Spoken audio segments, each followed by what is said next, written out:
ఈరోజు మన రాష్ట్రంలో కులగణన గురించి అడుగుతున్నారు. తప్పుడు లెక్కలు అని అన్నారు. ఈ రాష్ట్రంలో పేదవాళ్ళు 2 కోట్ల మంది ఉన్నారు. కనీసం తిండి లేక, కనీసం ఇల్లు లేక వాళ్ళ పరిస్థితి దీనస్థితిగా ఉంది. వాళ్ళ కులగణన చేస్తే మాత్రం లాభం ఏముంది? వాళ్ళు ఏమైనా సర్పంచ్గా నిలబడతాడా, ఎమ్మెల్యేగా నిలబడతాడా? కనీసం తినడానికి తిండి లేనటువంటి పరిస్థితి, ఉండలేనటువంటి పరిస్థితి. కానీ అదే భూస్వాముల వ్యవస్థ నడుస్తుంది. పూర్వం భూస్వాముల వ్యవస్థ నడిచింది. అప్పుడు భూస్వాముల వ్యవస్థ నడిస్తే నక్సలైట్లుగా మారి ఆ భూస్వాముల వ్యవస్థను చెల్లగొట్టిరు. ఇప్పుడు ఎలక్షన్కి ముందు కేసీఆర్ గారు ₹1,00,000 రుణమాఫీ చేసిరు. మళ్ళీ 3 నెలలకే రేవంత్ రెడ్డి గారు ఏమన్నారు? మీరు 2 లక్షలు తెచ్చుకోండి, నేను మళ్ళీ మీకు ₹2,00,000 రుణమాఫీ చేస్తాను అన్నాడు. అంటే అప్పులెగ్గొట్టే పథకాలు పెట్టి ప్రజలకు కాకుండా భూస్వాములకే అది మేలు చెందుతుంది. మరి పేదవాడు కట్టే పన్నును భూస్వాములకు ఇచ్చడానికి మీరెవరు? కనీసం ఇల్లు లేదు, వాడి పరిస్థితి చూడండి. పనులు లేవు, కుల వృత్తులు నాశనమైనవి. బతకడానికి ఒకప్పుడు 10 మంది కొడుకులు ఉంటే 10 మంది కొడుకులు అదే కుల వృత్తి మీద బతుకుదురు. ఇప్పుడు రెడీమేడ్ అని రకరకాల అన్ని కార్పొరేటివ్ సంస్థలు రావడం వల్ల అన్ని రెడీమేడే దొరుకుతున్నాయి, కుల వృత్తులు లేవు. భూమి లేనివాడు ఎక్కడ పోవాలి? 2 కోట్ల జనాభా ఉన్నటువంటి పేదవాళ్లకు అన్ని కులాలు ఉన్నారు. ఓసీలు ఉన్నారు, బీసీలు ఉన్నారు, ఎస్సీలు ఉన్నారు, ఎస్టీలు ఉన్నారు. మరి వీళ్ళందరూ ఏం కావాలి? రేపు నక్సలైట్గా మారన్నా, టెర్రరిస్ట్గా మారన్నా. ఈరోజు హైదరాబాద్లో పరిస్థితి ఎట్లా ఉంది? రోడ్ల మీద తిండి లేక ₹5 భోజనం చేస్తున్నారు.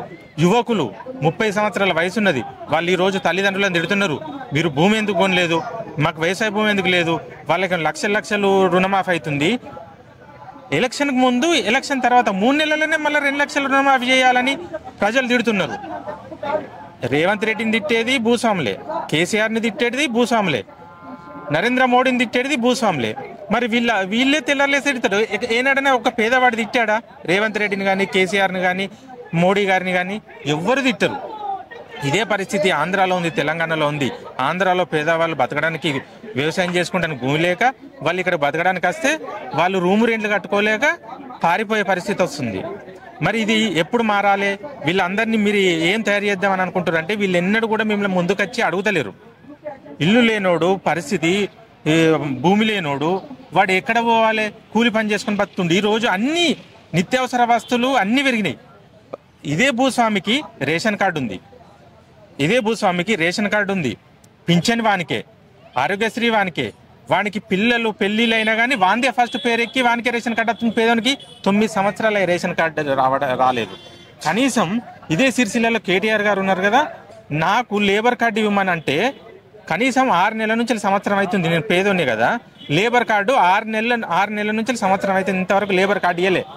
అక్కడ కేటీఆర్ గారే ఉన్నారు కదా, మరి రేవంత్ రెడ్డి ప్రభుత్వం ఉంది కదా. భూమి లేనోని కనీసం ఒక లేబర్ కార్డు కూడా ఇస్తలేరు. అది ఉపాధి ఏమన్నా రేపు చనిపోతే ఇన్సూరెన్స్ వస్తుందని. మరి ఇప్పుడు ఈ పేద యువకులను ఏం చేద్దాం అనుకుంటున్నారు?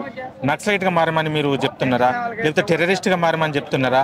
2 కోట్ల జనాభా ఉన్నటువంటి పేదవాళ్ళను, అన్ని కులాలు ఉన్నాయి, కొమటోళ్ళు ఉన్నారు, అందులో బ్రాహ్మణులు ఉన్నారు, రెడ్డిలు ఉన్నారు, రావులు ఉన్నారు, బీసీలలో 2,600 కులాలు ఉన్నాయి, ఎస్సీల దాంట్లో 300 కులాలు ఉన్నాయి. వాళ్ళ పరిస్థితి ఏం కావాలి? వీళ్ళందరూ బయటకు వస్తలేరని మీరు అనుకుంటున్నారు. ఇప్పుడు 1,50,00,000 మంది, 2 కోట్ల మంది ఒకటేసారి వస్తే, ప్రగతి భవన్ దగ్గరికి వస్తే మీరు ఏం చేస్తారో సమాధానం చెప్పండి. అంతవరకు వాళ్ళని తీసుకొచ్చే బాధ్యత కూడా నాదే. నేనే కావాలని కూడా తీసుకొస్తే వీళ్ళ పరిస్థితి ఏంటి? ఈరోజు రూమ్ రెంట్ కట్టాలంటే 10,000. వాడికి భూమి లేదు, ఇల్లు లేదు. భూస్వామికి 10 కోట్ల ఆసామికి రేషన్ కార్డు ఇస్తారు. వానికి రేషన్ కార్డు ఇస్తాడు. వాడు 15 ఫ్రీగా బియ్యం తెచ్చుకొని ₹15 కిలో అమ్ముకుంటుండు. మీకు కన్నులు లేవా?